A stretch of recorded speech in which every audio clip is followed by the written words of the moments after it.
Hello everyone, this is Patrick Mensner from Mr. Electric 199, and in today's video I'm going to be showing you a look and run of my 400 watt GE high pressure sodium street lamp, parking lot lamp really, but it's a floodlight.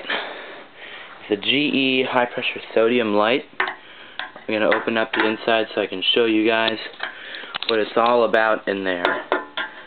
Has this screw right here. It comes equipped with a gasket to hold out the water. This is an outdoor fixture. Let me open it up. So this is what the inside of it is like.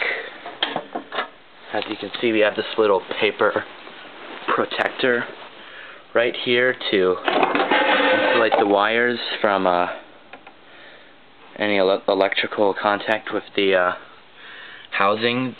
This is the ballast right here. As you can see, we have 277 leg, 240 leg, and 208 volt leg, and then of course I'm using 120 volt leg.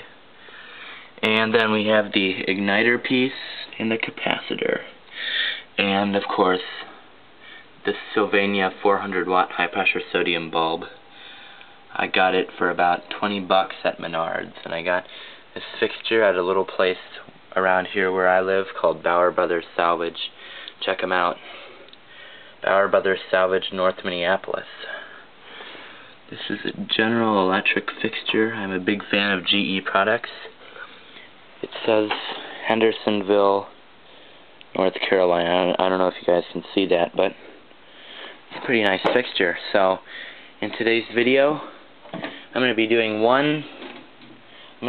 three things. Hooking it up with wall power and using this amp meter right here to measure the amps that it uses. So without further ado, let's hook everything back up. So back in with the paper guard. The ballast is GE too. I wasn't so sure about the ballast transformer when I first got it, since it didn't have a GE marking on it, but now I'm assuming that it is GE ballast, the transformer itself. So I'm going to put this back in, and of course hook up. Of course I'm going to have my wall power here coming in at 120 volts. I should probably put a ground in. It's much more safe with the ground. So we got hot, neutral, which we aren't going to put in here, and then a hot, ground, and a neutral. Using the ground and a neutral. So what I'm going to do now is I'm going to take my hot clamp. I'm going to hook it up to my hot wire that feeds into the light. Got to make sure that that connection is tight, because if it gets unplugged and the restrike happens, that's bad for it. And got the neutral hooked up to the neutral, and now whenever I'm ready, I can plug it right into the wall. It's good to double check that you have your hot plugged in to your hot to make sure that you aren't going to fry the system, and your neutral to the neutral. I put black tape there, and it's a black marker there. No marker, just the white wire. That's how I know. So now I'm going to plug it into the wall, readjust these wires so that it doesn't come on loose when it knocks over or whatever. Angle you guys towards the light here. I'm gonna angle you guys towards the light. You should be able to see it just fine right there. Now I'm going to start up the lamp. So plug it in. In a minute here we'll hook up the multimeter. Here we go. 3, 2, 1. Here we go. The lamp is started. You can hear that the igniter makes a clicking noise when it ignites there. And now hook up the multimeter to the hot wire. It's starting to get pretty orange there. So turn it over to amps AC. There we go. Of course, being very careful with the connections here, as they are not insulated from me. It's a shock hazard. Of course, makes a rattling noise once it gets up to temperature. And further ado, let's hook the amp meter onto the hot wire. Right over here. We're measuring out now at 2.5 amps. It's drawing right now.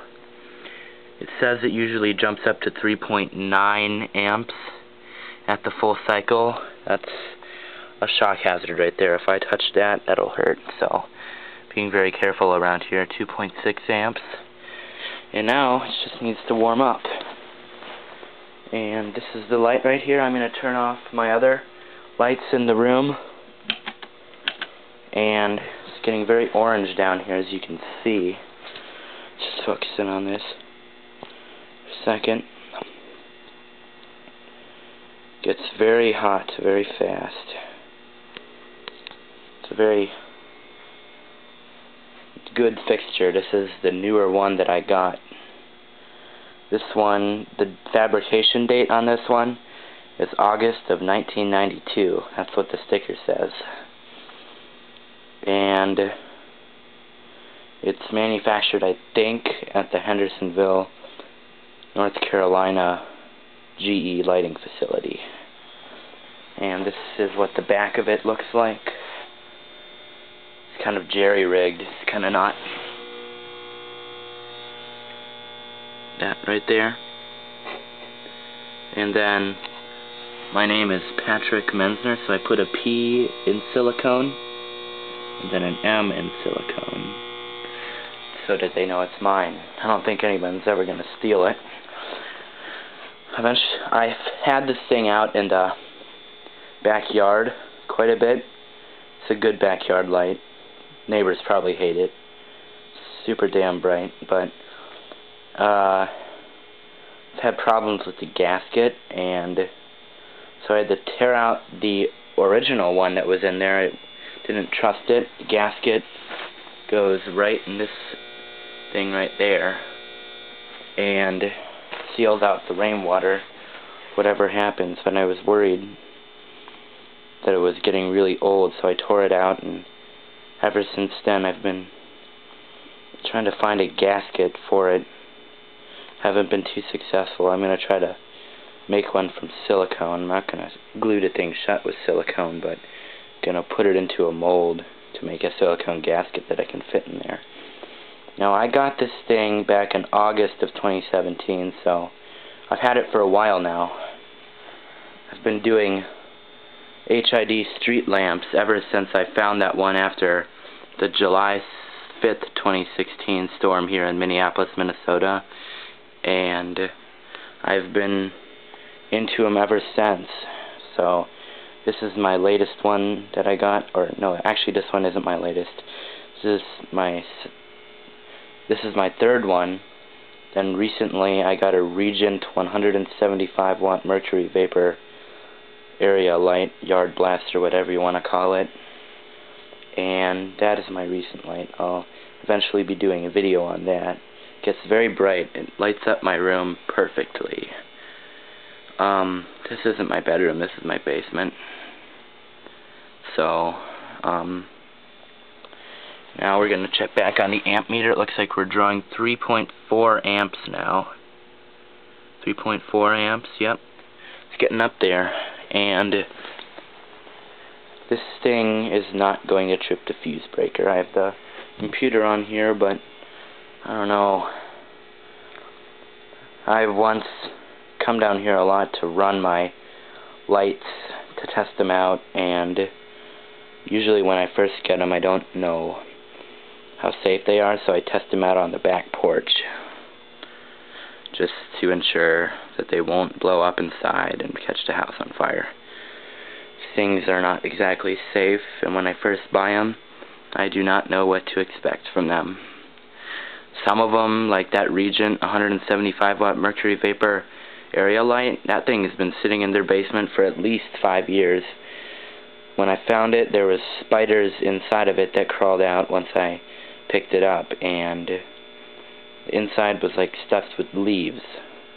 Thought about replacing the ballast because it was so covered in dust that I didn't really trust it. But that one works fine. This one was in very good shape when I found it there. It was on a shelf, kind of put away not that well. I'm surprised the glass didn't break. They put $75 here. You can see it kind of there. But I got it for $50, and that's kind of the story. Surprised that my 100-watt high-pressure sodium light still worked even after being hailed on and took a 20-foot fall and got rainwater all over the ballast and igniter. Surprised about that one. I got a Holophane 400-watt metal halide light from the same place, and that one, by mistake, it was a 400-watt metal halide. It had a 400-watt high-pressure sodium ballast in it, and we're at 3.6 amps on the multimeter. Probably this video has gone on long enough, so one last look at the light. I'm going to walk you guys around it, and I'm going to turn it off, and you'll see just how bright orange this thing glows when you turn it off. So here we are. Right now, still 3.6 amps on the multimeter. So I think after a while it warms up to 3.9 or 4 amps. Well, alright, I'm going to turn it off. 3, 2, 1. See, it glows very brightly orange when you turn it off. Now I'm going to turn on some backlights around here. And still glowing orange. I had it on a piece of drywall or sheetrock because when I put it on the carpet it fell over. Luckily it was on the carpet or things would have broke. I have this little post in the backyard where I put it on, and that is how my light works. Once again, everyone, I hope you enjoyed the video. Please like and subscribe, and I will see you guys in the next one. It probably takes about a minute for that thing to cool down, the arc tube. Alrighty. Y'all have a nice night. Nice day, too.